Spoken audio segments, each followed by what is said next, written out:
Hi, I'm Kiki. And I'm Kemi.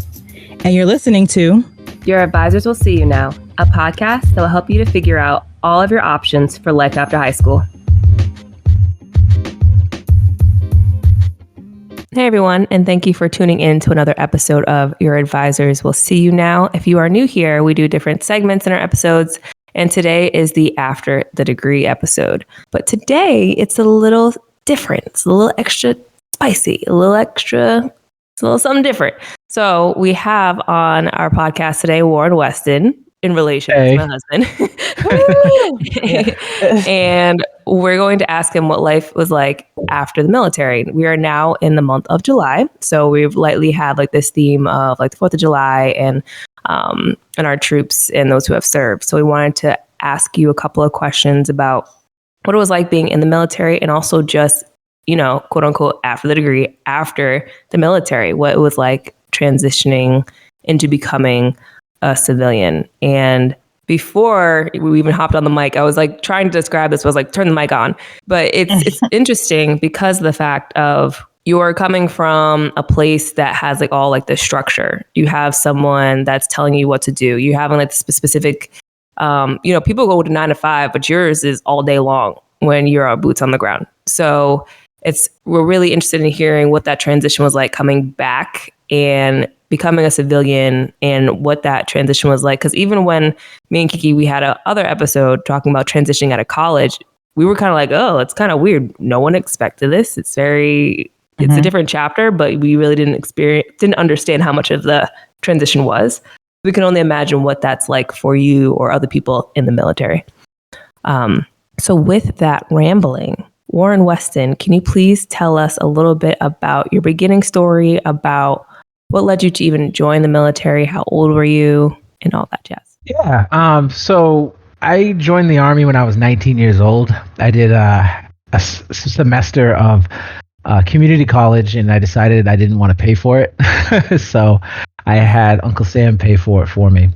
And I joined also because I needed to be away from home, but I didn't want to pay for college to go out of state because that was too expensive, and I didn't have the grades to do it, to afford to go to a school that is out of state or like one of those bigger schools. I just didn't have it. So I decided to join the Army. It wasn't my first choice, but it was the choice that allowed me to join the quickest. And so I joined the U.S. Army, and I did the ASVAB test, and I scored pretty high. I forgot what my score was, but I scored pretty high, and I got into air defense artillery, and I thought that was cool. As a 19-year-old working with the Patriot missile system, I figured that I could transition those skills to work at like a military contracting company or IT, because when you join the Army, or at least in the U.S. Army, I don't know about the other branches, but it tells you like what your credits would transition to. So I thought that was cool, and I also got like a little bit of a bonus payment for doing it because it was a sought-after job. So I did that, signed a 3-year contract, which was really a 6-year contract, 4 years in active reserve after 3 years of active duty. And I went and as a 19-year-old, and I went and trained for 9 months. I did, I think it was 10 weeks or 12 weeks of basic. I think it's only 10 weeks of basic training. And then the rest of the 4 or 5 months was just training my job, working with the Patriot missile system. And I did that, and then I deployed for 1 year overseas to Kuwait. And then right after I got out of Kuwait, I was in the transition out of the military. So they used me pretty well. They trained me for a year, basically, sent me out for a year, and at the end I was like, oh, that's it. I'm done. I did not want to join after 3 years. It was not my not saying the military was bad, but it's, it was time for me to leave at the time. But yeah, that was my little quick journey. And yeah. That's good. I was gonna say too, like you touched on like what your job was and what you did while you were in the Army. But I was gonna say too, for anyone listening, we interviewed Warren. You are our first guest. I'm just like going back to the podcast. Like you are our very first guest in 2022. So if you want to hear more about Warren's experience in the Army, you can go back to season 2, episode 4. which aired in January of 2022. So blast from the past if you want to go back and hear more about what he was just talking about. But I was gonna ask, so like, you know, you had your 3 years, technically you're 3 years in, and I'm sure at that point, like once you're starting to reach that end of that first, I don't know what it's called, the first period, like if you could decide if you want to stay or go, like what is that decision making process like? It sounds like you were absolutely not wanting to continue, but did you have, like, what was the decision making process like to decide if you wanted to stay in the Army or if you were ready to discharge? Well, or no? well, when I was deployed overseas, I had a lot of time on my hands, and I knew that I didn't want to do this again. You know, I just knew that, you know, people say patriotic duty and everything, and I am pretty patriotic, but I knew that it just wasn't for me. There's people that were cut out that I deployed with that were completely gung-ho, and they had no issues with what they were seeing. For me, was more or less like, and mind you, I wasn't in a combat role or anything. Like, wasn't like running gun and Rambo. No, I was a nerd sitting in the desert, looking at radars. So like, it wasn't like, it was, that's just what I did. And some people loved that. I liked it on paper, and I liked it when I was in the country, but out of the country, it's just, I missed everybody. I missed my family and my friends, and it just wasn't for me. Now, the structure, I loved. You know, I would have loved to have been a Sergeant Weston. You know, I did envision thinking that I would, you know, if I did join, I would become a sergeant and work my way up and do all the things that, climb that ladder, get that, the chevrons on my chest, like chevron on a rocker, you know, all those things that look good. But after I deployed, I had an option to re-enlist, and I could have re-enlisted for about 2 years. And I decided not to take it. I knew that Fort Hood, where I was at, was a rapid deployment base. So the tendency to deploy is a lot higher at Fort Hood at the time. This is back in 2012. So I knew that if I signed up for 2 or 3 more years, that I would at least go one more time. And it just wasn't for me. So I just decided to just transition out. I had the money that I needed for school. I served honorably, and the government would pay majority of my schooling if I went back to school. So I got what I wanted for the 3 years. So that was the reasoning, primarily. Can you take us to the time where you're officially back at home? Like, what was that process for transitioning out of the Army? And is it kind of like, oh, you're out, or is like you're out, but we can still pull you back in?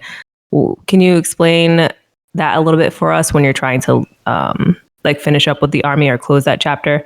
And then can you just tell us, and then like, can you also tell us a little bit about like the headspace you're in once you were back home officially? So when you say back home, like back home in Texas or back home in Massachusetts? Wherever you were at when you finished working in the Army. I will say is that the transition phase, a couple months out of transition, was very interesting being back, because for me, I had a unique experience. I wasn't, when you're back in Texas at Fort Hood and you're not being deployed or anything else, it's called being in garrison, right? I was only in garrison for maybe 2 or 3 months before I was deployed to Kuwait. So I only knew the garrison life for 2 to 3 months. So when I got back, I was back in garrison, but this time I was in garrison transitioning to being out of the Army. Now, it was a long process. You would think leaving the Army would be quick, but it's not. And it's a lot of bureaucracy. There's a lot of checks, making sure that you really want to leave. I know I was deterred at one point. I'll never forget this. I was in a auditorium, and a master sergeant was basically saying to us that some of us are going to be flipping burgers at McDonald's. And I was a little surprised to see that. And I was like, that's kind of strange. And I was getting deterred from leaving. Now, I don't think that sergeant was a good representation of the Army was, because there's a lot of good people that I met, but it was strange. And I know that when you are transitioning out of the Army, especially when you're leaving from a deployment zone, you go to a lot of physicals to make sure you are healthy, right? Now, there's a big thing in the Army about collecting disability It's a thing that happens quite a lot. When you get injured in the Army will pay for X and Y disability for the rest of your life, which would be 20 to 30% or 10% of the money that you made, that you were currently making. So if I was a private, I'd be making private pay 10% of it for the rest of my life when I leave. So that's really, really important to get your medicals checked and everything else. Thankfully, I was checked out and I didn't cheat the system. I was honest with when I left, but the Army is very, very, very, very afraid of you scamming them. So when you get your medicals checked, you are not allowed to do anything. And I mean anything. So during garrison, when I was transitioning out, I got fully checked. I was not allowed to lift anything greater than 15 pounds. And if you don't see me, I'm a pretty big guy. I can lift 15 pounds, but I couldn't lift anything 15 to 20 pounds. I had to not run during PT. I couldn't do any hard PT. And anytime I was sick or got injured or anything, I had to kind of explain exactly what happened, and it had to be documented and showing that it was not the Army's fault that X and Y Z happened. It's a strange bubble that you get put in because the Army doesn't want to pay for anything. They don't want you claiming disability. They want to have everything documented. So when you're leaving the Army, they really kind of put you in a bubble and make sure you don't do anything dangerous. So that process was really strange. And now for 2-3 months I was transitioning out, I really didn't do anything. I just showed up to formation in my outfit, in my uniform, and just waited for my time to leave. And I think that was a weird experience because it was so many things that I could have done that I wasn't allowed to do. I was just basically watched like a hawk till I left. So it was very, very strange. But sorry, what was the other part of the question again? The first comment was, well, technically at that point it's like, well, you are the taxpayers' money. So at that point they're like, you better sit down somewhere. They don't want to pay if you just tripped on a wire in garrison. They were like, oh, I'm getting paid now. Yes. And the other thing I was going to say was, so mentally, what was it like, I guess, leaving garrison and then coming into, I guess you could say, maybe the first month of being a civilian again? What was that transition like for you? What were some of your thoughts going on in your head?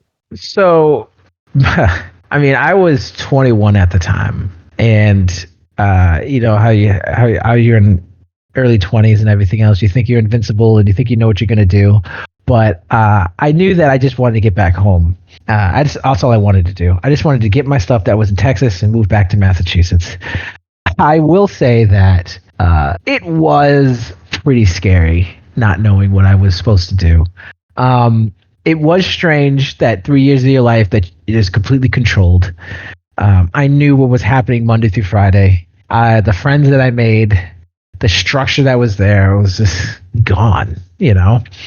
And being out and about in civilian world, knowing that you don't got to worry about UCMJ, Uniform Code of Military Justice, like that always loomed over my head. If I get in trouble, UCMJ and the police are going to get me. But now I'm just, civilian laws and just like not having a fallback. You know what I mean? Like I can always just fall back and go to eat food at the barracks, but no, like I actually have to pay for my meals now.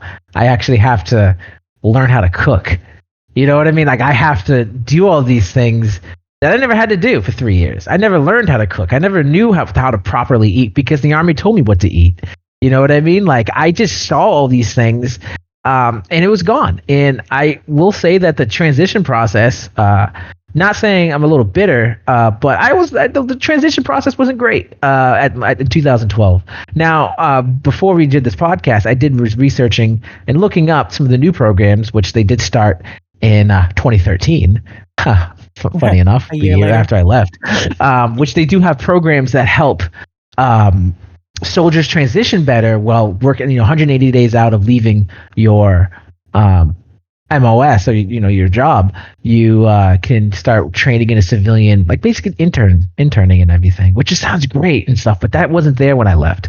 So it was definitely kind of like the Army decided, what the Army said, okay, you're good. And then I just left. I just never forget when I walked out that, drove off Fort Hood. I turned in my badge, my key card, and I was in civilian clothes, and I couldn't go back in. So it was a little scary. Not having that structure, and that's why I think a lot of people do stay because of that. That structure is very, very comforting. Mm-hmm. So I was gonna ask about that. It sounds like the answer will be no, but you were talking about how they have programs now, or the year after you left, they started programs. So when you left, it was like, was there anybody like before or after at all to kind of support you? So like, you knew you wanted to go back to school. Like, was there anybody kind of like counseling you, like how your skills could be used in the civilian world, or like providing resources for when you get back to the civilian world, counseling or career guidance? There was none of that, or was there any element of that? So not at Fort Hood. What I found, so this is the interesting thing. So when you're a veteran, you're honorably discharged, right? You become part of the Veterans Association, and there's a lot of resources that help soldiers outside of the Army, the military, I should say, because we're all veterans, we're all one, and there's a lot of programs that help us handle the transition. I found that the town that I lived in had a veterans clinic, a veterans rep at town hall, which funny thing is one of my good friends' father. So it was really cool to talk to him. And there was like certain towns will actually give you money. If you come back to your town, they'll actually like give you like a little bit of money to start out. They will help you with trying to find a job and try to get more skills. A lot of the things that the towns in these veteran associations do to help you get on the ground so that you're not stuck on the street or anything else. It's great. There's a lot of training, a lot of free programs. And the one thing is that you are put in unemployment. So that does help. So you do get unemployment when you are honorably discharged from the Army. Unlike any other job in the world, usually if you leave a job, you don't get unemployment. Well, in the Army, or at least in the military, you do if you leave. So that really did help sustain me. And I had comfort in that I at least had that kind of security for a little bit while I was training and getting some work skills set up before I started college. When you get to college, then that's when they start paying you basic housing allowance for actually going to college. So that really helped. But before that, they would help you with like Microsoft Word, Excel. This is the basic stuff that helps you get a good entry level job while you're going to school. Okay, so they did, when you were leaving, they gave you, so it sounds like they gave you a list of resources to connect with, or do you have to kind of look at them and research them on your own? I had to research them on my own. I didn't get any list of resources. Okay. And hopefully now in that 2013. Yeah. Hopefully they have it now. Hopefully they do. Yeah. Yeah, I mean, you hope, but just like every other person, everybody's different. Every branch is different. Every what's the word for it? Base is different. Fort Hood was a pretty big base, and there was a lot of people leaving. So, I not to be cynical, but I doubt it. I also ask that too because I feel like as civilians, we kind of think that people in the military, like, yeah, you are kind of like in a bubble. You are in a bubble. You mentioned that, but it's like you have no access to the outside world. So I ask that, like, I think for the most part, we know that there are veterans resources, but I assume you had Google like at the base, or like you were able to do that stuff, but it's possible that you were just like, let me get out of here. So I guess, if you're somebody that, or anyone listening, like you're like, I want to go to the military, and you're like Warren, and you get there and you're like, this is not for me. You have the time to do research is what it sounds like, because they're not necessarily going to do it or like give you the resources. But I don't know, in my head, I'm like, okay, they're like on a base somewhere or deployed somewhere, and they're kind of in a bubble where they have no access to the outside world. So it's like they can't do anything, and they just like send you out, and you just get sent out from the military. Yeah. But I know it's not like, but Yeah, there's I mean, we're not like in a bubble. Like that's if you're like AIT training, you can't leave the base without a battle buddy, right? When you're in garrison, you are basically, the civilian world is right outside that base, right? So you can go and, do other things to get into on the endeavors, but like you just have to just being young, I just didn't know a lot, right? And I will say that the Army, I keep saying Army. Well, actually, I can only know the reference of the U.S. Army. I don't know the other branches, but the U.S. Army has definitely gotten better because they realized that if you aren't properly set up to leave the Army, you become a more burden on taxpayer dollars because they wind up paying for a lot of things. So I think that the programs that they have now, which allow you to get a job 180 days, you got 180 days to like intern and like kind of figure yourself out. Like that's phenomenal because that's less people on unemployment. That's less ambiguity, like the scariness of freedom, is a lot easier to handle. I think that's great to see. But yeah, when I left, it wasn't quite like that. But the programs that are out for veterans is great. There's a lot of and I don't know, like the more I think about it, I'm like, whose responsibility is it? Is it the Army to train us to do those things, or is it the Veterans Associations to do it? Like that's, I don't know. Yeah. But at least the Army is doing more now, which I'm happy to see. Can you share a little bit about your path after the military? So your career path, if you want to, you can be personal as well about your transition to becoming a civilian. But if you wanted to share that a little bit with us, I think, sometimes we see maybe like, I think I get some documentaries or I read a couple of things too, of like sometimes that transition is harder for others and that looks different in different ways. I don't know if you want to share a little bit about that, what that can look like and maybe what that looked like for you. Yeah, I mean, I will say that when you are out of the military, and it sounds cheesy, when you get the little veteran ID on your driver's license, it feels pretty good. I ain't gonna lie. To be part of that, you know what I mean? Like it's like when I see other veterans, and it's kind of like a brotherhood where it's like, oh man, like yeah, we all served, like it's cool to see, but leaving the Army, it is a hard transition, and that lack of structure, where you were so disciplined in that structure, can really lead you astray. I definitely, for about 1 year, I was not following anything that I was supposed to be doing, and I was definitely living it up, partying it up. With other veterans, funny enough. All the parties I used to go to and all this stuff and all the clubs I used to go to, I actually saw a lot of veterans around my age doing the same thing. And there was something to this lack of this. I feel like it's like when you're a cage. I shouldn't say caged animal because we're not monsters, but like when you're like in a cage for a while and then you're left to be free. And you're like, I'm gonna do everything, and it's just like that is exactly what you're not supposed to do, because that can lead to many different things. And by the grace of God, that I'm here now, but that could lead to a lot of bad things, especially when you have a lot of money saved up, and you think you are untouchable because you get that false sense of security in your training.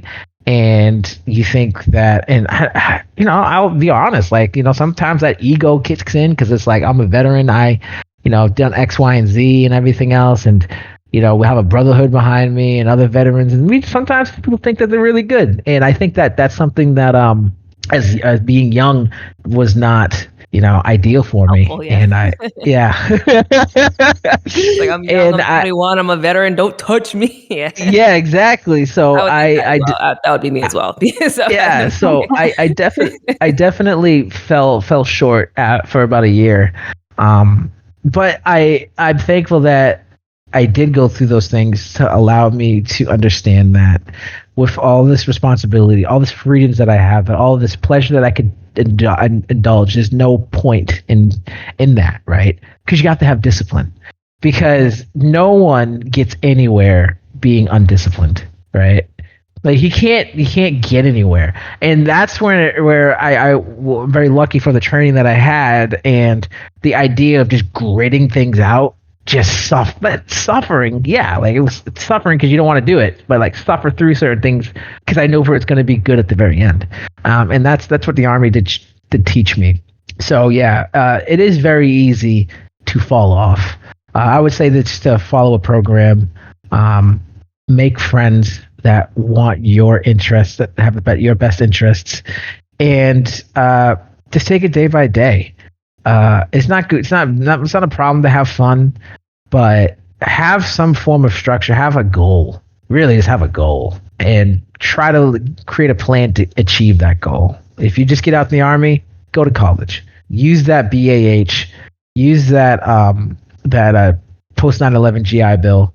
I think I'm not sure if it's changed the name of it, but at the time it was okay. The GI, yeah, use that GI Bill and go to school and just get some of that structure, because schooling helps out a lot too, because you have that semi structure.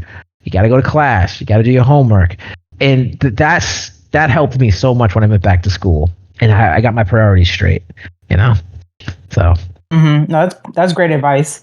Because as you were talking, I was thinking it's like a meme maybe, but it's like sheltered kid who gets out and like been sheltered all their life, and then they get out and kind of go buck wild. Which I can imagine. Yeah, I can definitely imagine happens because you go from that structure. But I was just thinking about like that seed of discipline was planted in you and all people in the military. So I'm sure at some point you were thinking this is not it. That lifestyle. Not to say you can't have fun, but just like the wild lifestyle, you're like, probably at some point you were like, I know better than to be out here doing this. So I think that's great advice for anybody, honestly, who is lacking discipline. It's like set goals, just set a goal or have some kind of plan in place so that you can get yourself back on track, especially coming out of the military. Because I can't imagine like just listening to you talk, and when I interviewed my friend Alice, like having people in your face constantly, and then kind of go into, people yelling at you, or just like that structure, having to get up early, all of that stuff, and then going to just regular life, I'm sure is a huge adjustment in its own. So yeah, basic training. Yeah, the yelling in your face bit is basic training. I'm sure no yelling in forever. Yeah, it's to stay with you, but Garrison is no one's yelling at you because you have to have like a relationship with your superior. But there is that like, my word is final. You cannot have no ifs, ands, or buts. That's it. Like, and if you question what I say, you can get in trouble. Like, that's weird. It's a weird thing, because it's like when a civilian boss tells you something to do, technically you don't have to do it. You don't. But if I was told to do it, if in the Army, if you're told to do it and you don't do it, you can get in a lot of trouble. And it's a weird transition. It's a weird transition when you have somebody and a civilian telling you what to do, and you're kind of like, I technically don't have to follow what you're telling me to do. Like, I don't. And it's like it's a weird adjustment. It's a weird adjustment. One of the many small weird adjustments. But yeah. I was going to ask too, so once you left, what did you, I'm sure you discussed it in your other episode too, but just for the sake of this one, what did you go back to college for, and what is your career? So what did you go into? So the first thing I did, after a year of having fun, the first thing I did was that I got myself a job working at a furniture store and got myself back into community college. So I did both of those at the same time. And then from there, I started, I got my associates in liberal arts of science. I can't even remember when I got my associate's degree, because I went to Bay State College and got my bachelor's in information technology. So I decided to just go to IT because, one, I'm a nerd. I love computers, and I just wanted to work with computers and help people. And that's what I initially thought, was I would work in IT and help people with their issues. But I worked at a furniture store, then I worked at an audiovisual company, and then I actually started working at an e-discovery forensics firm, and basically working in e-discovery, which is not genre, a industry that I didn't know existed until I got a 6-month contract to learn how to process, and that's what I do now. I am a e-discovery forensic processing manager, I should say, and I work in the e-discovery field with attorneys on the technical side, help them get their data and convert it so that they can do all of their legal stuff. It's a really cool industry, and I don't see too many degrees for it because I don't think that there is one. And I just my IT degree allowed me to transition here because we do work with computers and certain computer-like data. But it is, but that's what I do.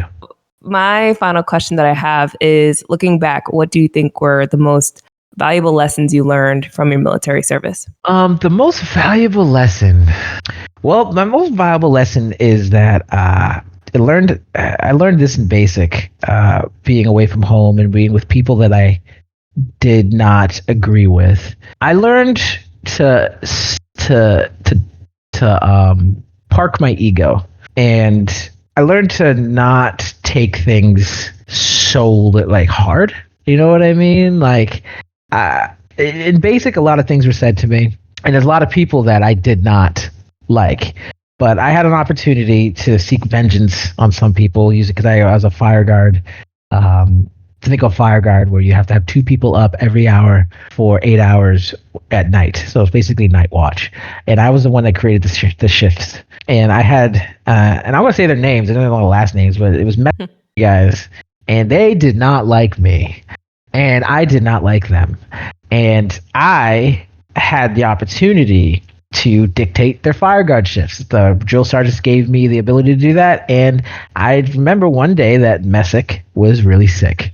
And if you get sick too much, you can get recycled, where you miss out on a lot of training, and then you have to, start with a new company at a certain part in training. And I decided that I was going to do, for 3 days, I was going to do 2-hour shifts. So for 3 days, I did 2-hour shifts, and because he was pretty sick. And he didn't want to go, and I felt bad if he went, and I kind of negotiated with him, and he was very surprised that I said that I'm willing to do that. And I said the only reason why I'm willing to do it is because, it's the right thing to do, because we're a unit. We're not just a bunch of individuals, we're a unit.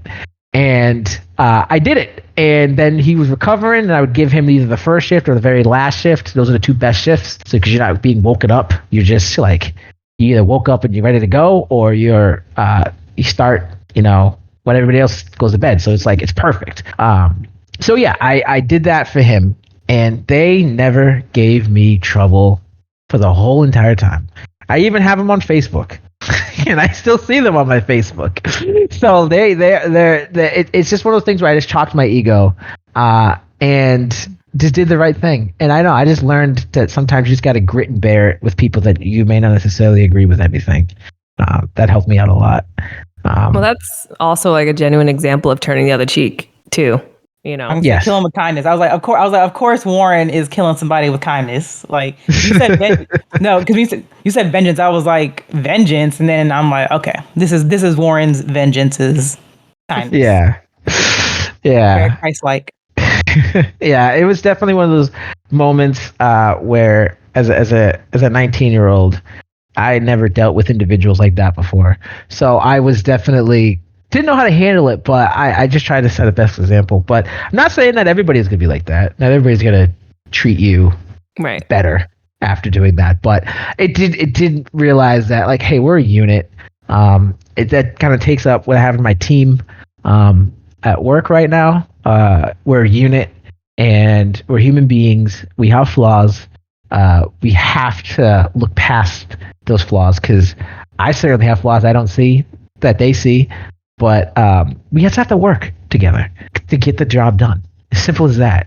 And if we all agree on that, you set that mindset and that example, more often than not, it's positive. So yeah, that's what I got. That's what I got from the Army. And drill sergeants suck. So. the last thing I have to say is, no, that's fine. I have one more question because it's in our question. I think it's a good question. Are there ways that you can stay connected to the military? I know you said you have people like, I'm sure you have your friends that you served with, but are there ways, like groups or things that you've been a part of where you've like done things with other veterans or support groups or like service things, community service? I'm just curious. Yeah, there's plenty of veteran support groups out there that are like catered towards veterans. If you there's plenty of programs. I wouldn't even say programs, events that are set up for veterans. I got a veterans newsletter every month talking about just certain things, because like as a veteran, like you get like your own shop that you can go to that no one else goes to. Like you can buy stuff online that no one else has access to because you're a veteran, which is pretty cool. So it's kind of like a cool insider thing to have. But then there's also like meetups for your certain, like Massachusetts has like a meetup somewhere, or like, there's cool veteran meetups and everything. I will say that I have not gone to those things. One, I will say that I said this earlier, like, oh, I'm cool because I was a veteran. I was 20 at the time. But now being, in my mid 30s, I am very proud to serve the 3 years that I had in the Army. But I leave a lot of those programs and everything else and those benefits for people that really served in combat, who haven't really been affected. I never want to inflate any of the credentials that I've done, because I have a friend who was in some heavy combat, and I can't. Those programs are for him. You know what I mean? Like those programs are he needs that. I don't necessarily. I can show up to those things, but I would just be a bystander. I wouldn't be too. I just because he needs the support, you know what I mean, and like I don't know, like it's those are really helpful for those individuals that are going through those things. So but yeah, there's definitely a lot. There's definitely a lot of programs and meetups. Like I said, you're part of a brotherhood too. When you're a veteran, you have a story to tell other veterans too. So it's pretty cool. But, Absolutely, yeah. No, that's great to know, and I'm sure that can be a great help just to have that camaraderie that maybe nobody else has. You have, people that you can connect with and meet up with. I'm just thinking of that scene, this is random, in Captain America, the Winter Soldier, and like Steve and Sam meet each other in a veteran support group. So yeah, it's a thing. It is really a thing. But that's cool. Well, thank you, Warren. Thank you for your service, first of all. Thank you. It's all right. Thanks for paying taxes. Even though you weren't in combat, like I still give props to the military, because I'm like, look, day one in boot camp, I will cry. I will cry. So I will cry, guaranteed. Anxiety through the roof. Sorry. I'll be like, well, I guess this ain't for me. So serving ain't easy. So yeah. So kudos and thank you for serving. 3 years. I mean, I thank you. It's 3 years of my life, but what's 3 years if I plan on living to 80, but what's 3 years out of 80? You know what I mean? Like it's just 3 years. But yeah, thank you. I do appreciate that. It's service nonetheless. So yeah, thank you for your service and for being on the podcast again. Yeah, we're going to have you on again. So thanks for being on again. I'm a recurring guest now. I'm just joking. Yeah, shout out. And if everyone doesn't know, Ward actually is the one that does all the edits too. So shout out to him for thank you for your service. Thank you for your service. Yeah, I can make myself sound extra good. He's going to edit our voices out. It's just going to be him talking the whole time. Monologue. Right. But thanks so much. That's hilarious. He's going to do it for a watch. But yeah, thanks so much, Warren, for being on. That was really great advice and just really cool to hear about your transition out of the Army. And I'm sure that'll be helpful to people that are just thinking about, like, oh, I want to go into the military, and they're not sure about what life is going to be like after. So that's really valuable information.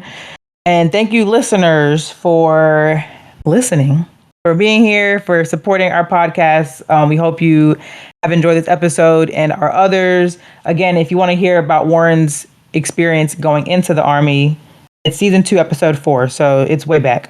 I feel like we have over 100 episodes now, like well over 100 episodes now. Yeah, I think for sure. So keep scrolling till you get to season 2 and you'll find it. But please be sure to share this episode and our other ones. If you want to learn about other careers, we've interviewed people in the healthcare field, in business, in social sciences, communications, trades. We've interviewed a good amount of people at this point, and it's going to keep on going. We're going to interview more people. So if you have people that you want, if you have careers that you're interested in learning about, or you want to hear from somebody in that field, please let us know. We'd love to hear what you all would like us to talk about and what what you want us to discuss. So we're happy to do that research and get those people on. But please be sure to keep sharing, keep listening. We really appreciate your support, and we'll see you in the next one. See you. Bye.